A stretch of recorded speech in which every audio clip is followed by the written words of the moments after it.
இந்த ஆதி அருணாச்சலம் அப்படின்னா, அருணாச்சலம்னா என்ன? திருவண்ணாமலை. திருவண்ணாமலை தானே?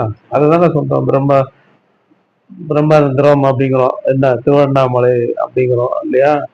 அந்த மலையில போய் நின்னீங்க அப்படின்னாக்கா, எது உயரமா இருக்கும்? உங்களோட சிரசு, உங்களோட தலை.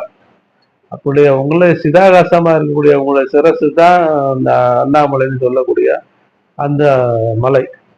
அந்த மலையில இப்போ சாதாரணமாவே நீங்க மூச்சு காத்தா அன்னாளன்னு சொல்லக்கூடிய இடத்துல ஒரு சிறு துவாரம் இருக்கிறதா ஒரு கற்பனை பண்ணிட்டு இழுத்து பாருங்க.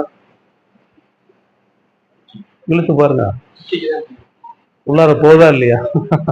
எங்க போகுது? உள்ளார போகுது மலைக்குள்ளார. அப்போ அந்த ஆண்டவன் வந்து அவருடைய நடனம் திருநூறு நடக்கக்கூடிய இடம் எதுவா இருக்கு? சிற்றம்பலம், சிதாகாசம், பொன்னம்பலம் அப்படி